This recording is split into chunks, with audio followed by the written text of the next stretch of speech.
Muito bom dia.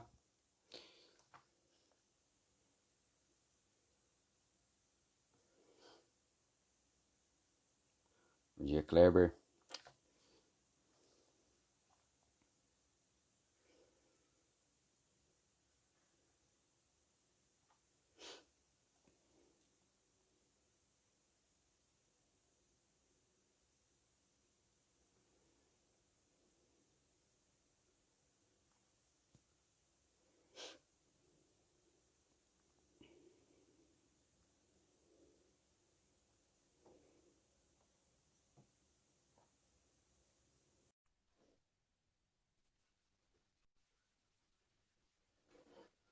Bom dia, Leandro.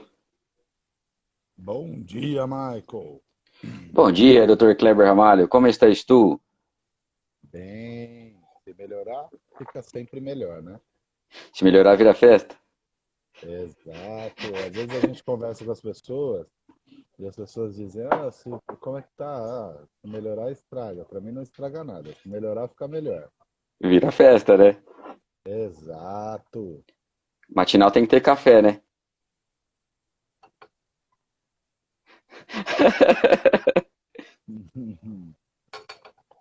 E aí, meu amigo? E aí, bora compartilhar conteúdo pra essa galera? Bora. O que você trouxe para nós hoje? Cara, ontem você me falou uma coisa que nós estávamos na nossa reunião, né? E faz dias que você. Faz um tempo que você vem falando sobre isso já, né? Sobre a Uhum. questão do. Como é que você fala mesmo? Da estratégia Neymar? Regra Neymar das vendas. Regra Neymar das vendas. Isso. Exato. É, e cara, e aí eu trouxe até alguns dados para corroborar, mas eu acho que vale a pena você explicar o que é a regra Neymar, para depois a gente entrar no tópico. Cara, eu procuro analisar as coisas um pouco mais profundamente Bom dia, Amanda. do que as pessoas pensam, né? Tentar enxergar um pouquinho mais profundo sobre o que as pessoas estão expondo. Eu Legal. vejo muitas pessoas assim, eu sou um amante do esporte, sou amante do futebol e especialmente eu não gosto do atleta Neymar. Uhum, uhum. E aí isso gera assim inclusive várias conversas aí entre os amigos do futebol. Várias Mas eu, polêmicas, né? mas é só o assunto, né? Mas eu vejo muitas pessoas falando sobre, cara, acho um absurdo o que o Neymar ganha. Acho um absurdo o Neymar ganhar a quantidade de dinheiro que ele ganha para jogar Uhum, futebol. uhum, uhum. E Minha quando mulher isso, falou isso esses dias, cara. exato, Minha é um mulher falou isso esses absurdo. dias.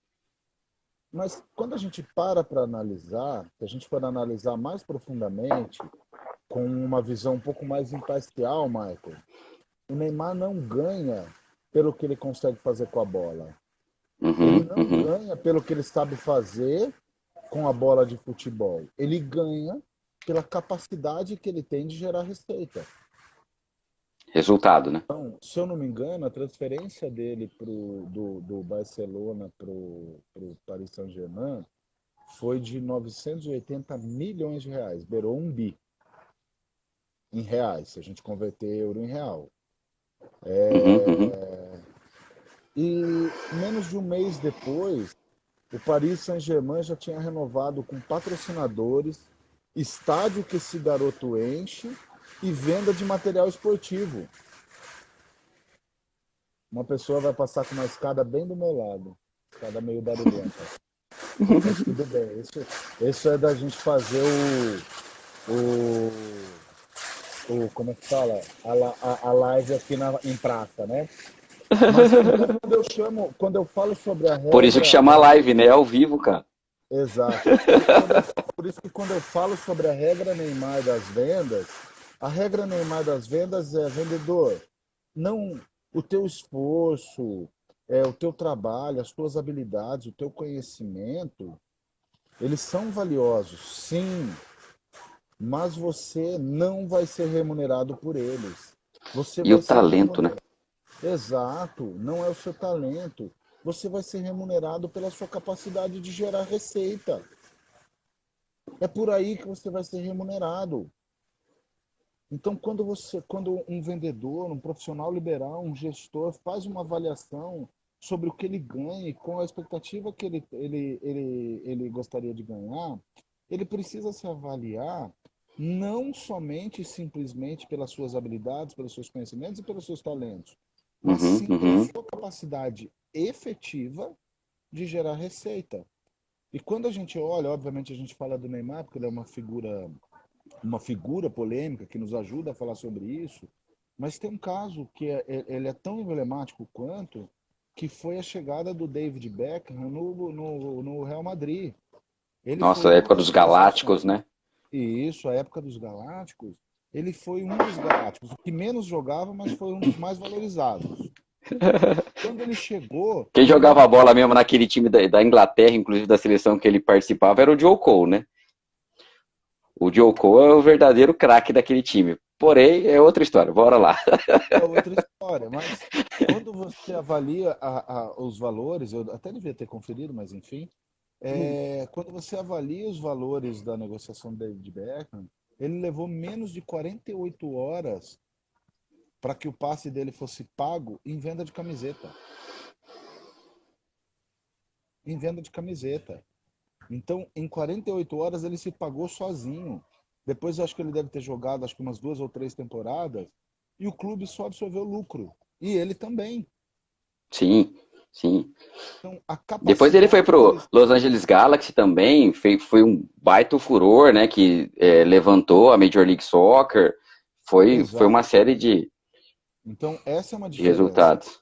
O que a gente tem de habilidade, de conhecimentos e de talentos, aliada à nossa capacidade de gerar receita. Sim, sim, sem dúvida. Simplesmente isso, aliado à nossa capacidade de gerar receita. Quando a gente traz isso para o nosso mundo, é essa avaliação que nós precisamos fazer diariamente no nosso ambiente de trabalho. Qual é a minha capacidade de gerar receita para o meu negócio? Cara, e para corroborar isso que você está dizendo, o Neymar, ele acabou de trocar a Nike pela Puma, né?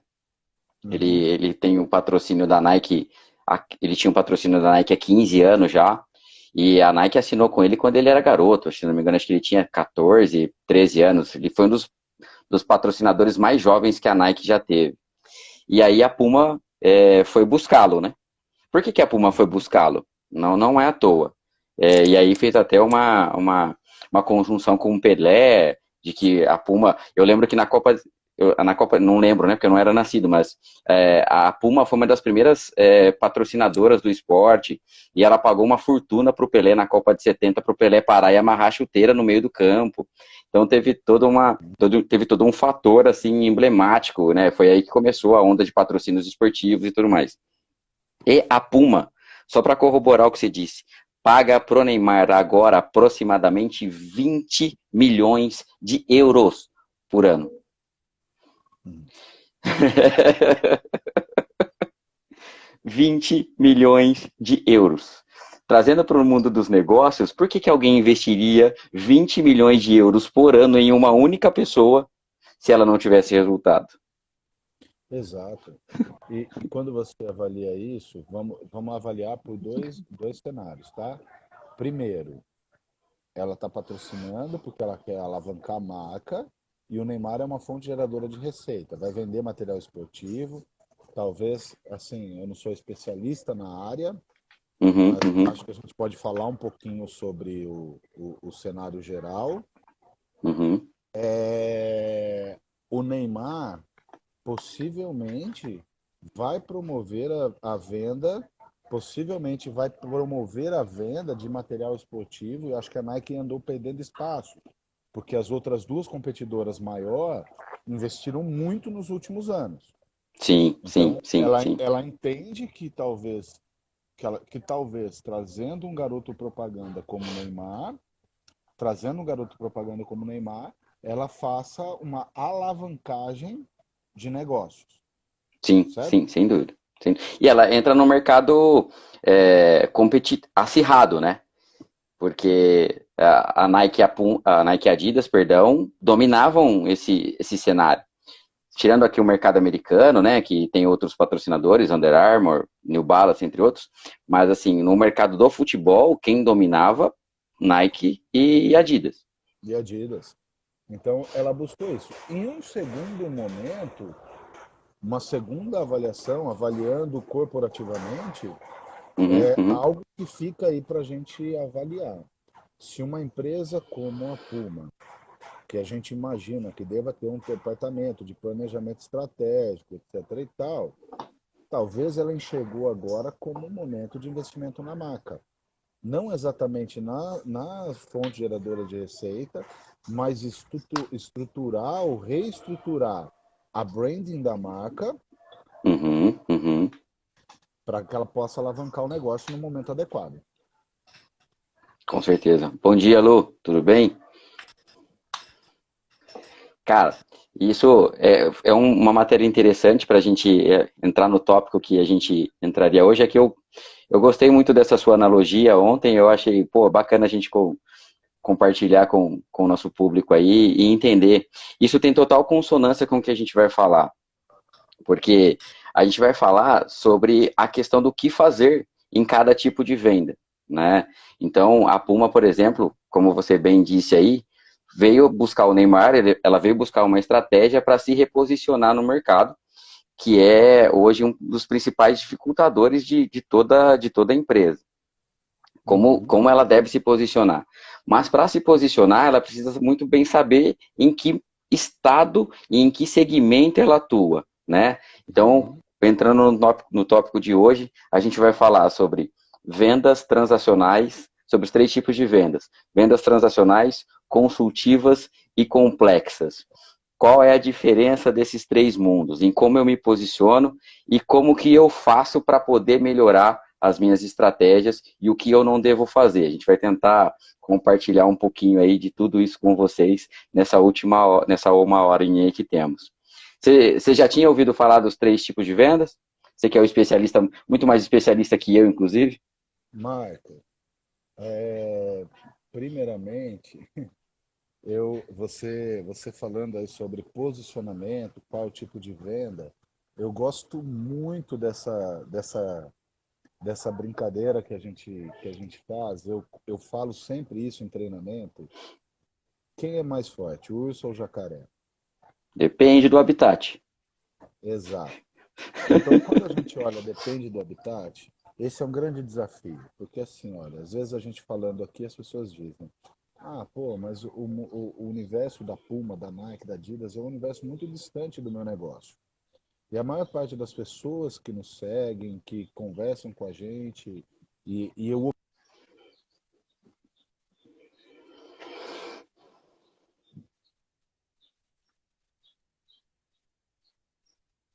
Kleber? Acho que o Kleber deu uma travada. Voltou? Voltou? Eu Kleber, tá me ouvindo? voltei. Tá me ouvindo? Eu estou, Legal. eu estou aqui, mexe o copo para a direita, brincadeira. Então,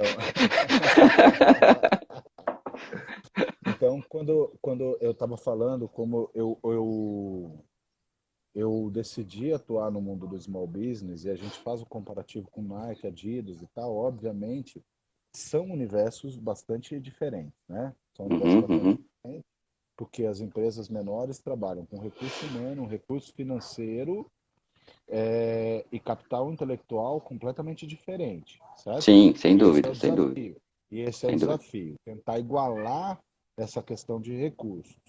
Mas o primeiro E esse é o ponto, nosso propósito, inclusive, né? Trazer a governança exato. corporativa das grandes para as pequenas e médias. Então, o primeiro ponto, e a gente bate muito isso, a gente conversa muito sobre isso, e o objetivo dessa live aqui é a gente poder divulgar isso para as pessoas. O primeiro ponto é fazer o trabalho de identificação de público-alvo. Porque talvez o Sim. maior erro estratégico das empresas é de achar que ela pode vender para todo mundo. Hoje nós vivemos um Uhum, mercado uhum. hiper competitivo, não é mais competitivo. Aliás, já não é há muito tempo, ele é hiper competitivo. E dentro do mercado hiper Demais, demais. competitivo, quanto mais eu conseguir, é difícil, mas quanto mais eu conseguir nichar o meu público, mais efetivo o meu negócio vai ter, mais facilidade ele vai ter para se posicionar e construir uma marca em cima disso. Só que Sem dúvida. ele também precisa olhar para dentro, uma vez identificado esse público, ele precisa olhar para dentro e identificar como é que ele se relaciona com esse público. Uhum, uhum. E aí sim, ele pode vir para uma venda transacional, ele pode ir para uma venda consultiva, Consultivo. e a venda complexa eu vou aprender aqui junto com todo mundo que está assistindo a live. Porque Essa foi minha vida durante quase 20 anos aí. legal, legal. Então penso que a gente podia começar pelas vendas complexas, né? Já que estamos Você falando, quer começar pelo do pô, topo? Quer começar do teto? vamos começar pelo mais difícil, né? Tem um amigo meu que Cara, joga, já que a gente falou de futebol, tem um amigo meu que joga comigo que ele falava, toca no difícil. Então vai aí. dá aquela forçada, né? Cara, o Toca que, no que é a venda? difícil. Que é a venda? Bom dia, James, tudo bem? Que é a venda complexa? São aquelas vendas de maior valor agregado, que tem um tempo de negociação aí que duram, chega a beirar até, em alguns, eu já peguei casos de negociações que duraram 24 meses, quase 2 anos para que a venda pudesse sair, e muda comprador, tem uma série de implicações aí ao longo do caminho, e normalmente ela é uma venda que necessita de uma pessoa muito técnica, e ela é para mercado, para negócios assim necessariamente muito específicos, assim, vamos assim dizer, né? Então, são vendas que você vai precisar, de repente, de um engenheiro químico, e aí as empresas contratam engenheiros químicos e transformam eles em profissionais de vendas.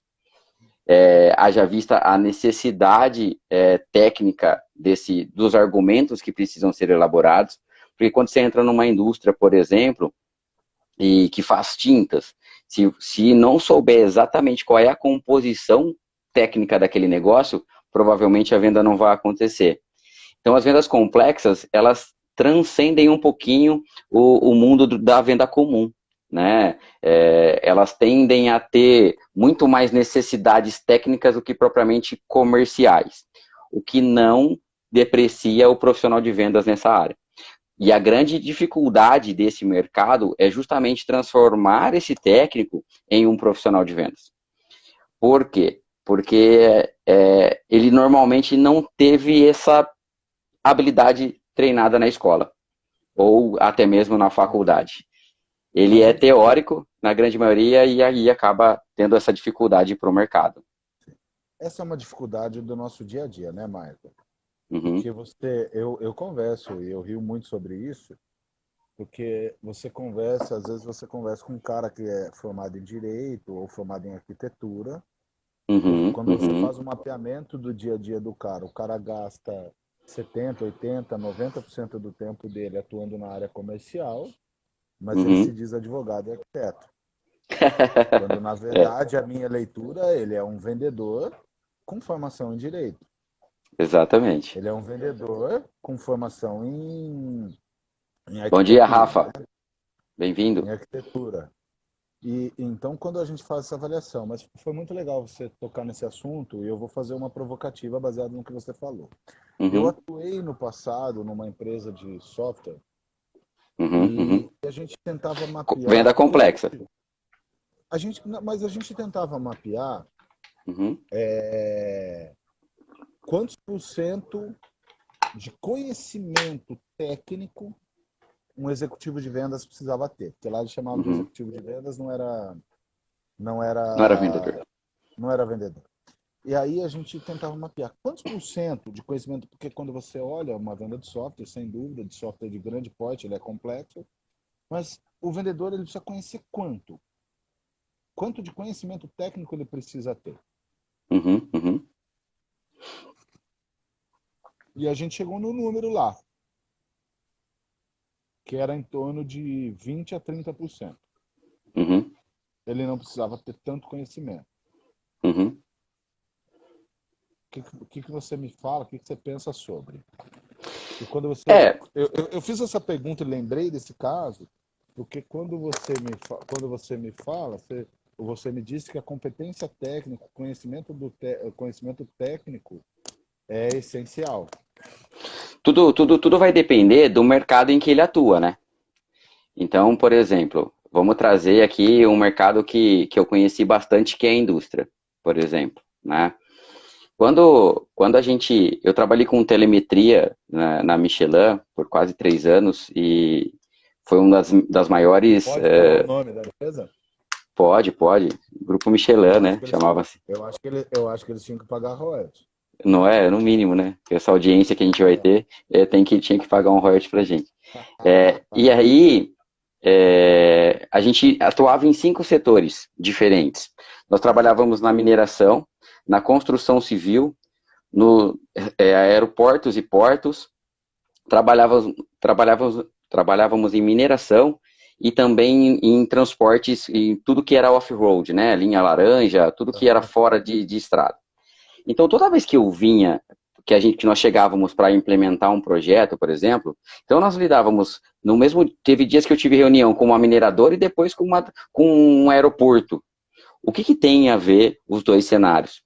Então você tinha que chegar e entender muito dos dois negócios. Por quê? Porque quando a gente chegava para implementar um projeto, a gente tinha a premissa de não impactar no negócio. Trazer novidades, mas sem impactar no negócio. Então eu precisava entender muito do negócio do cliente. Porque a gente falava de projetos de milhões. A gente falava de redução de milhões. Para você ter uma ideia, um projeto que nós fizemos aqui em São João da Boa Vista, uma empresa de eletrofusão, nós chegamos a economizar 1.200.000 reais para o cara num ano, só pelo fato de organizar o parque de empilhadeiras dele. Então, se eu não tenho um conhecimento técnico dependendo do ramo, eu acabo quebrando o negócio do cara. Um sistema de gestão, por exemplo, se não bem implementado, se não bem diagnosticado, quebra a empresa. Quebrar pode ser, mas também tem a questão de Né? travar, né, sistema. Trava sistema, impede faturamento, Eu cara, é uma vivencio, série de... eu sou super a favor da implementação de tecnologia nas empresas. Porém, Uhum, uhum, todavia, quando a gente fala das grandes, né, de uma TOTS da vida, de uma SAP, dessas grandes uhum, de sistemas, uhum, eles têm dentro do processo um mapeamento de processos para implementação. uhum. Isso é fantástico. Ainda assim encontram dificuldades na implementação. Assim, pouco que eu conheço do mercado, tem uma delas que é muito eficiente, mas ela é muito rigorosa nesse mapeamento, a Sim, ponto de sim, abrir mão do cliente, a ponto de abrir mão do cliente. sim, sim. E E entende a complexidade? Se você não for técnico, se você não tiver um conhecimento sim, sim. extremamente categórico do negócio, você entra no cliente errado. Não, é porque vai travar o sistema. E aí o Quando sistema que você é ruim, né, ele tem essa... Só que quando você vem de novo para o small business, para os pequenos negócios, é, em geral, as empresas de sistemas não fazem isso. Sim, E sim. trava, de fato.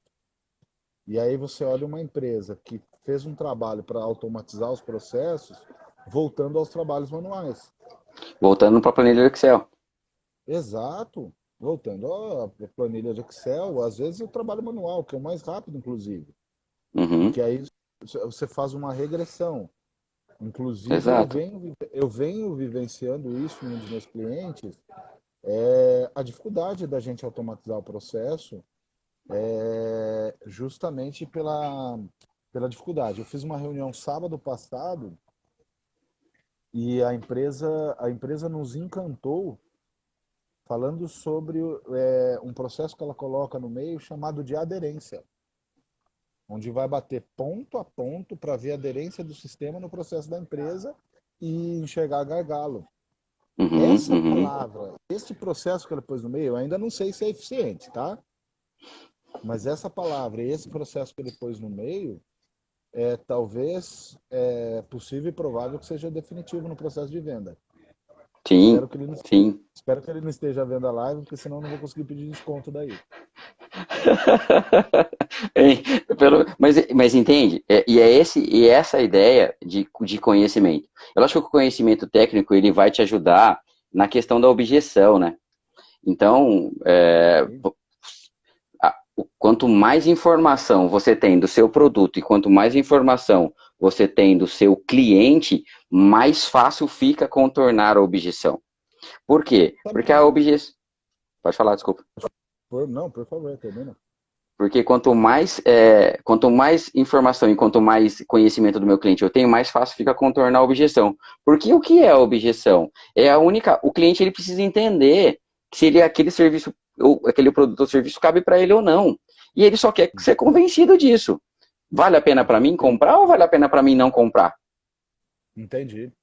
Mas eu ainda fico na dúvida, Michael. E a gente está aqui, vamos construir publicamente aí. Eu ainda fico na dúvida. Onde é que isso se diferencia da venda consultiva? Então fala um pouquinho da A, venda consultiva e onde é que está o ponto de diferença nisso? a venda consultiva é toda aquela venda que precisa de um auxílio de uma pessoa para que aconteça. Né? Então, Uhum. por exemplo, hoje a gente divide a gente não, né?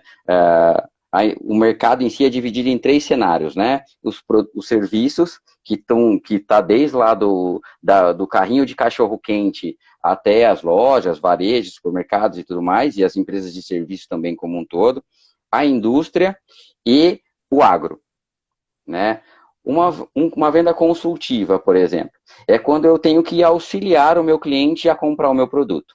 Porém, ele não exige um nível de especificidade técnica tão grande. Eu tenho que ter um conhecimento do meu produto, claro, é óbvio isso, mas eu não preciso ser engenheiro, por exemplo.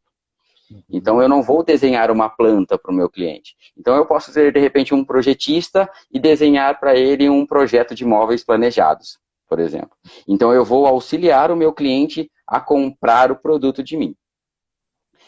E aí, a consultoria, ela vem para quê? Para adequar necessidades. Então, vou usar esse modelo, essa analogia do móvel planejado, porque ela é bem tranquila de se fazer. Então, qual que é a medida que eu tenho dentro do quarto, por exemplo? O que, que eu preciso para que os meus móveis fiquem bem planejados ali dentro? E aí eu construo em cima da necessidade do cliente, eu construo um produto ou serviço para ele, para que ele possa sair feliz e contente. Pode ser também, de repente, dentro de um móveis modulados, que também dá para fazer a mesma coisa. Então, a venda consultiva é exatamente isso. É quando eu auxilio o cliente a comprar, porém eu não necessito de uma especificidade técnica tão exacerbada. Bom dia, Rodrigo. Bom dia, Ju. Tudo bem? Entendi. Então, porque eu acreditava sempre Uhum, que tudo aquilo que saía da venda transacional, ela passava a venda consultiva. E acho que talvez cabe a gente aí, a gente amadurecendo e propagando esse conteúdo sobre a diferença de vendas complexas e consultivas. uhum, Porque eu penso assim, Marco, a venda consultiva é quando o vendedor ele tem o mesmo ou mais conhecimento que o cliente, uhum, porém uma capacidade de encaixar o produto ou serviço a uma necessidade específica. E aí entra uhum. o trabalho da consultoria, que é de compreender a necessidade do cliente, compreender profundamente a necessidade do cliente. Exato. Mas e Faz, aí, tem consonância, aí, é exatamente essa a aí ideia. é onde a minha cabeça, aí é onde Você a minha trouxe, cabeça se você trouxe a confunde visão um pouco. comercial do negócio. Aí é onde a minha cabeça me confunde um pouco, porque para ele encaixar produto ou serviço à necessidade do cliente, primeiro, precisa ser um bom ouvinte, Escutativa, ouvir, certeza. Uhum, não ser aquele vendedor falastrão, etc e tal, né? Mas sim ter uma capacidade extraordinária de ouvir e compreender, escutativa, né? sim, Ouvir e sim, compreender, não é só ouvir. Marco, acho que exato. nós temos um problema, mas a minha bateria está consumindo um absurdo. É Ah, possível você. que ele abandone. Ô, louco, não brinca com essas Possível. coisas, não. É Não me sério, deixa, parceiro. não Mas me vamos deixa lá. sozinho nessas horas. Mas vamos lá. E Uhum, aí, quando a gente olha esse cenário, o vendedor com uma capacidade imensa de uhum, uhum, compreender isso. De compreender a necessidade do cliente, encaixar essa necessidade, encaixar o produto ou serviço a essa necessidade, certo?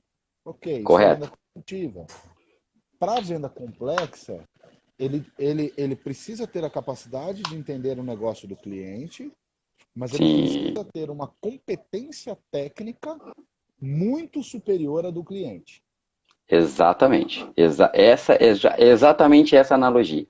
A venda complexa ela exige muito mais conhecimento técnico, né? A gente vai falar por exemplo, indústria. Você entra com questão, vai vender sensor indutivo, por exemplo. Você precisa saber exatamente a calibragem e o momento de linha de produção. Você tem que ter uma noção de cálculo absurda. Uhum. Justamente que, por exemplo, normalmente quem vende sensor indutivos, por exemplo, ele é engenheiro industrial. Então, por quê? Porque ele precisa entender da indústria, ele precisa entender daquele mundo. Ele é praticamente setado para aquilo, né? Trazendo para o mundo da É. TI aí, ele é setado para aquilo, ele não tem condições. Se ele fosse eu, por exemplo, eu não tenho noção nenhuma de lógica, né? Eu sou completamente leigo nesse assunto. Mas assim, se eu fosse vender um sensor indutivo, por exemplo, ele não me daria bem. Porque se o cliente me fizesse uma pergunta, mas e se? Eu já Eu acho perderia que e não você, conseguiria eu acho que eu argumentar. também não, eu acho que eu também não seria um bom vendedor de sensor indutivo, porque eu não sei nem do que se trata. Entende?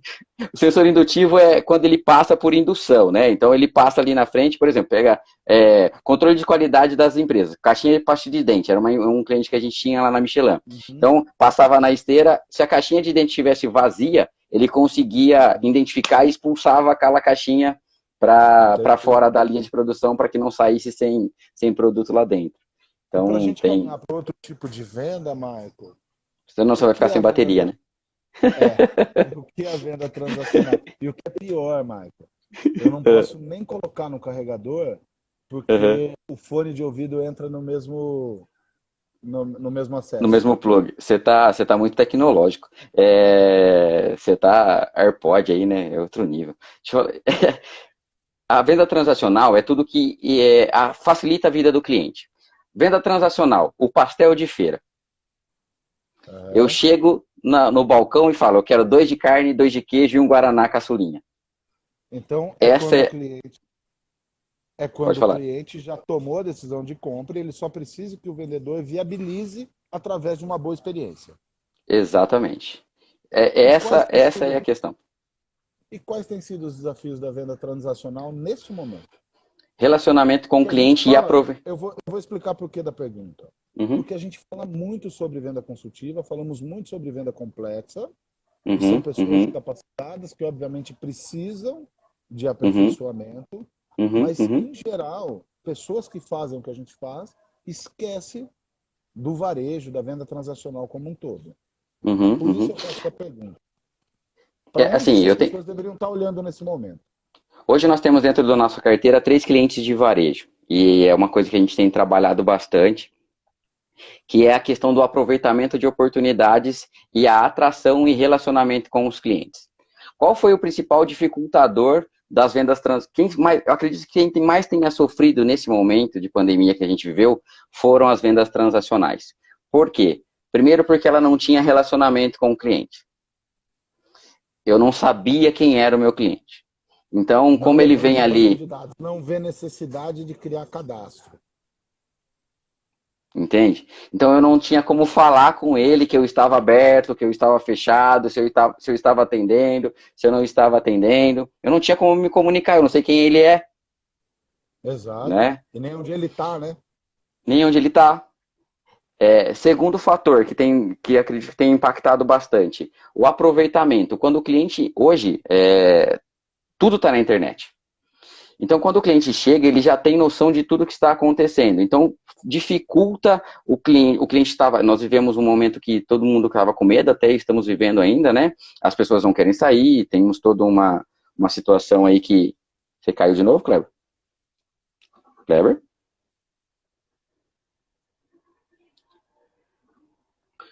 Acho que o Kleber caiu. Maravilhas da tecnologia.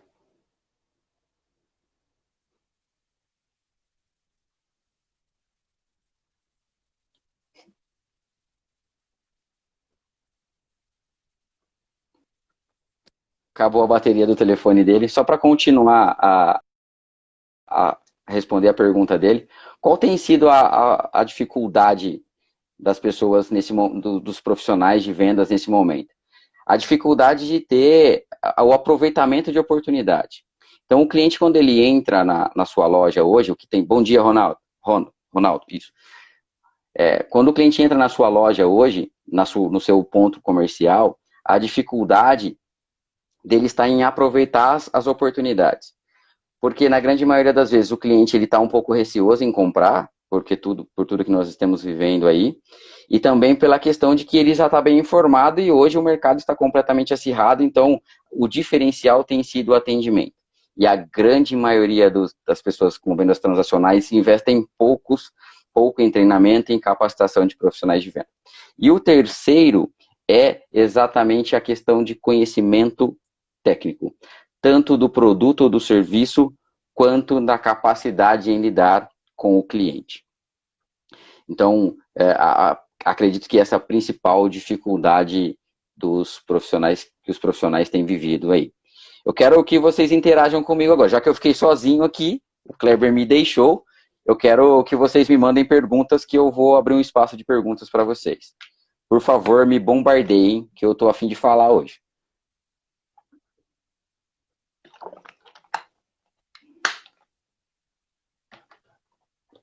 Senha 232.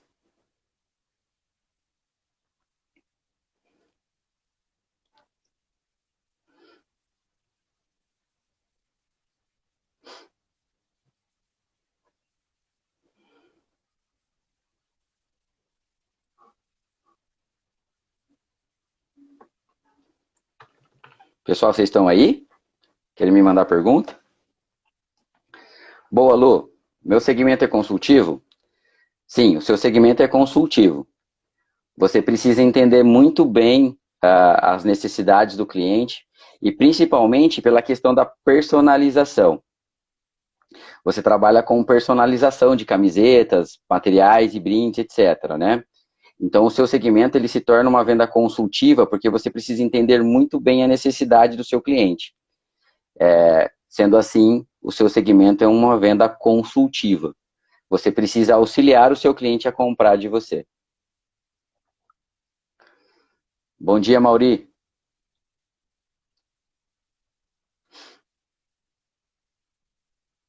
Respondi a pergunta, Lu?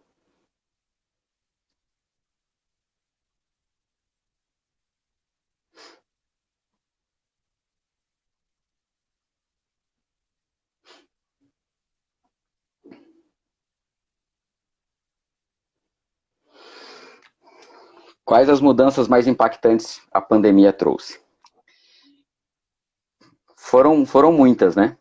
Mas eu acredito que a mais importante foi a questão da adaptabilidade. Todo negócio precisa se adaptar. Eu até, quando a gente começou viver esse momento, eu gravei um stories falando de que analisei a pandemia como se fosse uma corrida de automobilismo, né, de Fórmula 1, e fiz a analogia de que a pandemia era um safety car. Então, se você tivesse em último lugar e o safety car entra, todo mundo entra no mesmo nível de novo e você consegue chegar próximo do seu concorrente. Então, eu acredito que a mudança mais impactante da pandemia foi essa questão de você precisar se readaptar a todo momento. Porque, infelizmente, nós como seres humanos temos o péssimo hábito de ter o comodismo como pressuposto, e aí a gente acaba não se adaptando. Para mim, no meu modo de ver, foi a principal mudança. Ronaldo, como funciona o pós-venda?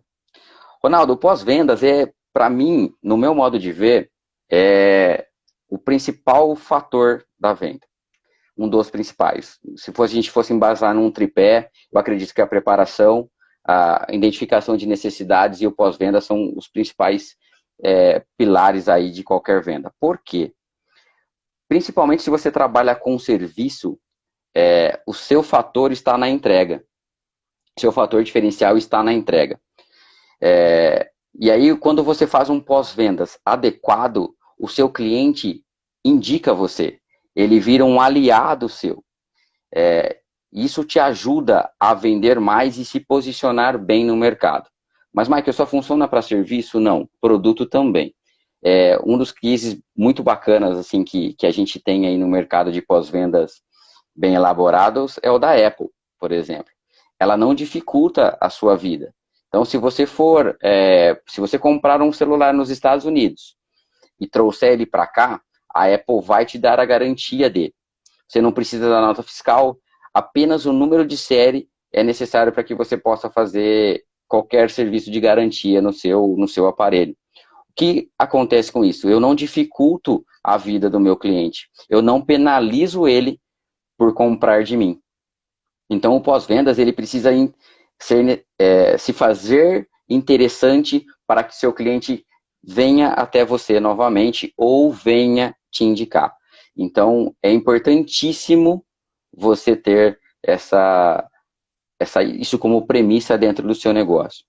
Né? Respondi tua pergunta? Respondi também, Campinas Guia-se?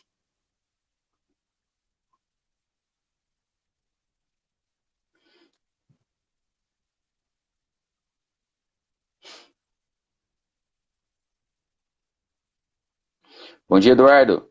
Bem-vindo.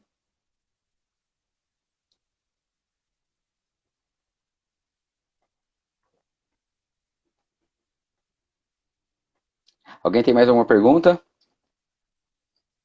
Obrigado. Obrigado, Ronaldo.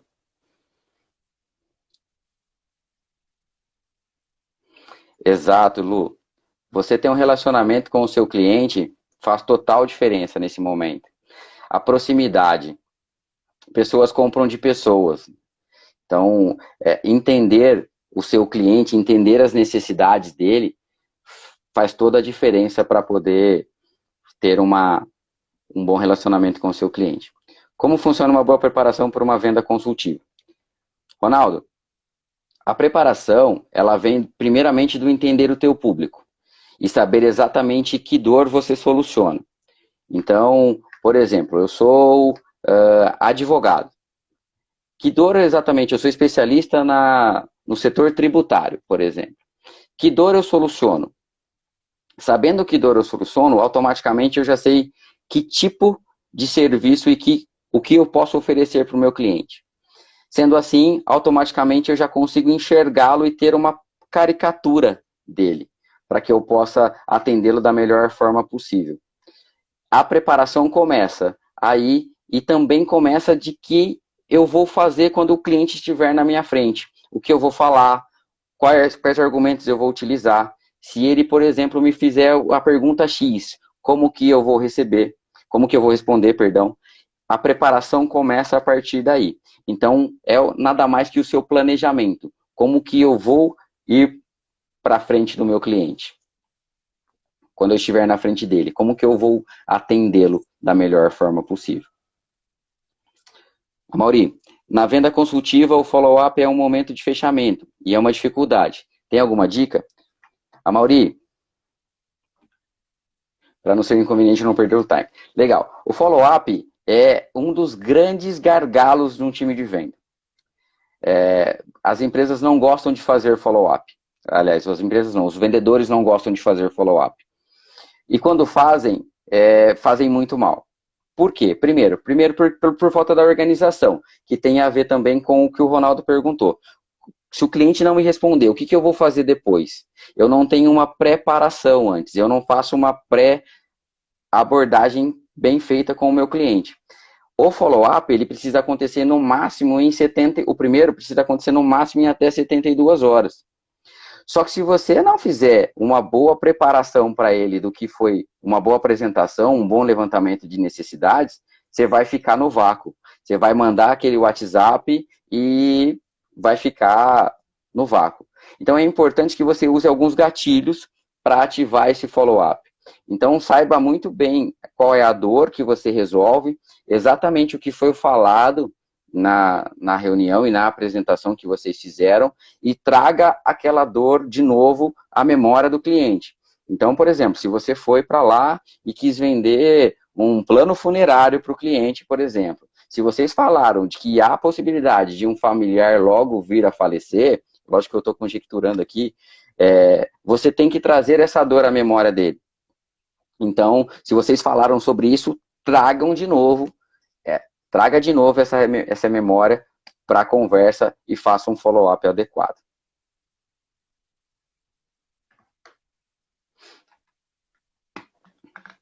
Respondi as perguntas?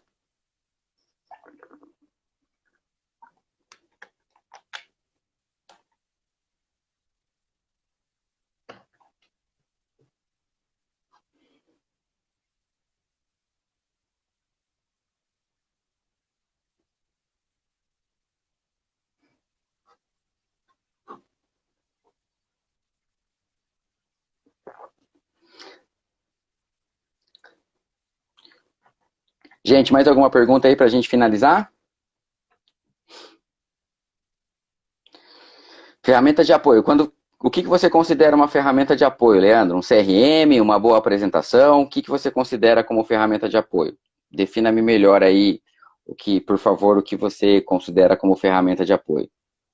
Só para eu poder entender melhor a tua pergunta, por favor.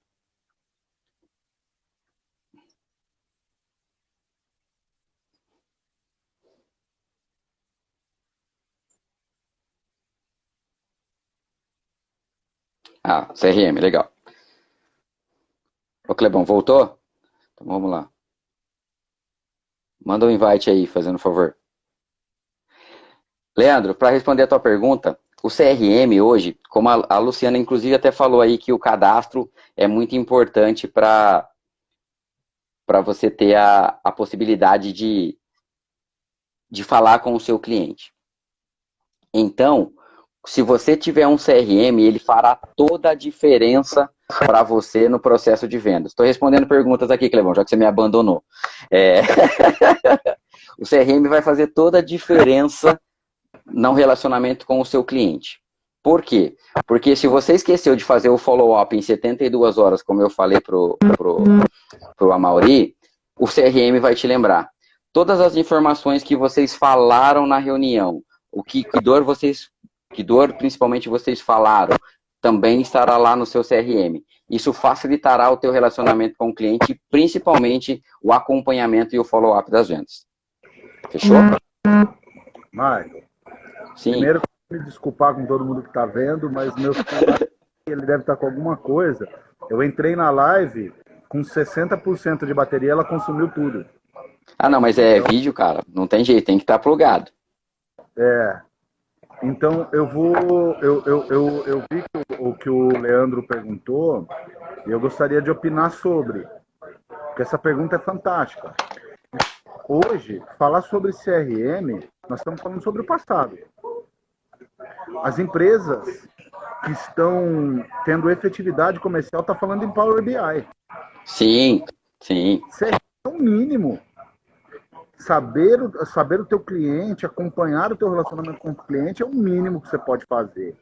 As empresas hoje estão falando sobre compreender quem são seus clientes, quais necessidades e hábitos de compra dele, evoluir no nível de informação e relacionamento com o cliente através de Power BI. Existem conversas, eu não sou muito estudioso nisso, falando sobre inteligência artificial, auxiliando sobre comportamento de consumidor e antecipando decisão de compra. Sim, sem dúvida. Não do cliente, mas antecipando a movimentação logística, porque conhece tanto o cliente que já sabe o que ele vai consumir e quando vai consumir. Então, quando a gente vem para a conversa de CRM, querido, nós estamos falando sobre o passado. Sim. Mas é uma ferramenta que ainda ajuda, né? A grande maioria das empresas hoje, infelizmente, não tem. E até respondendo a pergunta, até complementando a resposta da pergunta da Campinas Guia-se, provém, sobre a questão dos impactos da pandemia, justamente isso, o relacionamento com o seu cliente. Ficou muito claro que se você não tiver pelo menos uma forma de contato com o seu cliente, como dizia o meu filho lá atrás, o Vi, você está morrido. Então, apesar do CRM ainda ser básico, cara, 95% das empresas não tem. Exato, porque não valoriza isso. Não valoriza. E a grande questão Exatamente. o fato do teu cliente não poder ir até você não quer dizer que ele não tenha necessidade. Exato.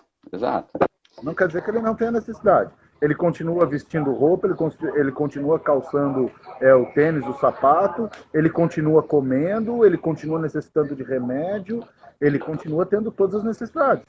O mercado continuou rodando. A grande Exato. questão é se ele não está comprando de você, ele está comprando de alguém. Exato.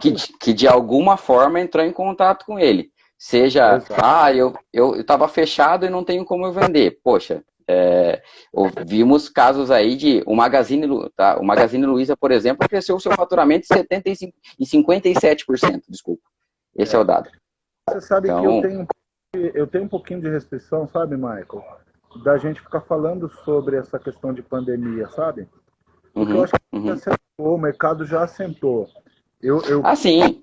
atualizei os primeiros 60 dias, houve um impacto devastador na capacidade das empresas se reorganizarem. Ela tinha não foi possível executar esse planejamento, 60, 90 dias ela precisou se reorganizar. Hoje, a gente falar sobre o impacto da pandemia, nós estamos falando para quem não fez isso. Kleber, então, até antes de você retornar, a gente estava falando exatamente disso, né? Que logo no começo, eu até fiz um vídeo nos meus stories falando que a pandemia foi como se tivesse sido um safety car numa corrida. E aí o safety car entrou, todo mundo se igualou. Se você não teve ali, nas 3 voltas que o safety car deu, por exemplo, se você não conseguiu se readaptar de novo e chegar até o teu concorrente, você morreu. Então não foi a pandemia que pode ter arrebentado o teu negócio, foi as mudanças que você não fez. Exato. Então, essa é a ideia. Para a gente poder caminhar para a finalização da live, eu gostaria de dizer o seguinte: como a gente disse, já o mundo já se adequou, ele já assentou, e agora cabe a gente de olhar de novo e fazer a pergunta: quem somos nós nesse mundo? Avaliar, eu não sei se você sente isso, mas o mercado começou a se movimentar com muita velocidade. Sim, voltou rápido, né? Para todos os meus clientes e para minha rede de relacionamento, o quanto você está preparado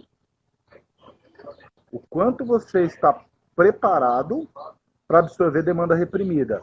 A LGL Camisetas colocou aqui, ainda há um impacto por conta de matéria-prima, etc. e tal. Sim, porque houve essa parada e agora a demanda reprimida voltou com tudo. Parou em cadeia, né? Parou a produção, parou aqui a manufatura, etc. e tal. E agora vai haver uma demanda reprimida. E a pergunta é: o quanto os empresários agora estão preparados para avançar nessa onda de demanda reprimida que a minha previsão é que vai acontecer entre fevereiro e março do ano que vem? Sim, para você ter uma ideia. O que eu tenho feito? Eu não ia, e você sabe disso, e a gente vai compartilhar com as pessoas, eu não ia colocar treinamento esse ano. Sim. Só que eu mudei de estratégia, porque eu vi que as pessoas precisam dessa ajuda mais. As pessoas precisam se preparar para dizer: ok, foi difícil, agora eu preciso estar preparado para absorver a demanda reprimida que o mercado vai me dar. E aquilo que a gente estava falando sobre a questão de porquê da venda consultiva ter um pouquinho de dificuldade. O aproveitamento, né? Quando o cliente chega até você, a gente brinca em vendas, né? Eu preciso cobrar a visita dele. Eu preciso extrair o máximo daquele meu cliente e para isso eu necessito de conhecimento. Exato. Então, assim, eu tenho uma demanda reprimida, mas, poxa, eu não. O que eu vou fazer para poder te atender? Okay, e é a questão do reinventar, né? Se reinventar. A galera que está assistindo, então. Não entendi, desculpa, cortou. O que a gente tem para a galera que está assistindo? Poxa, tem novo projeto matinal toda quarta-feira, às 8 horas, exatamente o que a gente está fazendo agora. Tem vendas e negociação dia 13 e 14 de novembro. 12 e 13, não é? Oh, desculpa, perdão. 12 e 13. Já estou com a cabeça. 12 e 13 de novembro. Vendas. São apenas 15 vagas, justamente por conta de toda a situação em que nós estamos aí. A gente tinha... São 6, porque 9 eu já vendi. Ah, é? Então, escassez aí, né? Então, já tem só 6 vagas. Então, aproveite, vendas e negociação. Cara, assim, não é porque eu tô na sua frente, não, mas eu sempre te falei isso, né? Antes da gente ser sócio, inclusive. Eu fiz uns 44 cursos desse daí de vendas, de técnicas e tudo mais. O seu, de verdade, foi o melhor. Agora o nosso, né? Então, ó, tá aqui. Tanto que a apostila fica aqui do meu lado, eu não tô mentindo, tava aqui no meu escritório aqui. Então, dia 12 e 13 de novembro, treinamento de vendas e negociação da Provém. Todos os procedimentos serão cumpridos, tudo bonitinho. Então, tem só mais 6 vagas, então vamos lá.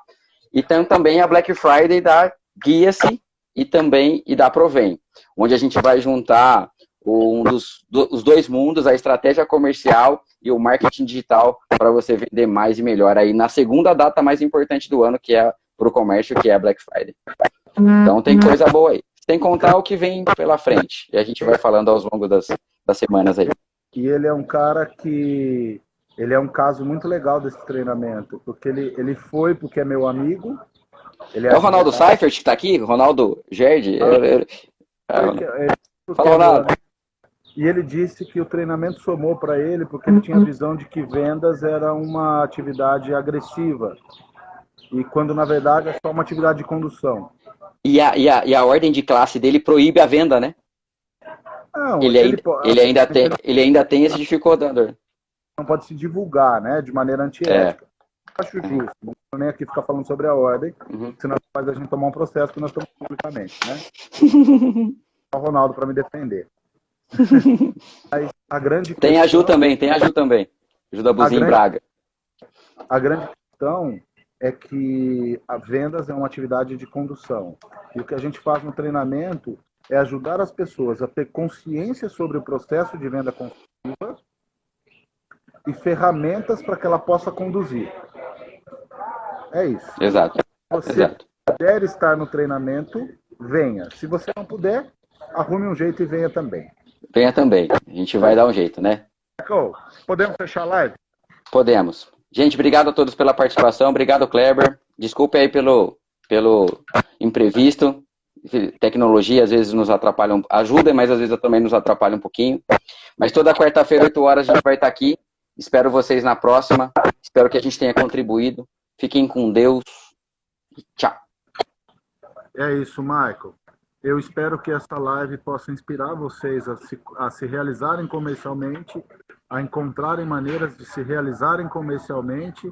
Toda quarta a gente vai procurar trazer conteúdo, diálogos que agreguem o seu conhecimento. E em relação ao imprevisto, o que eu penso?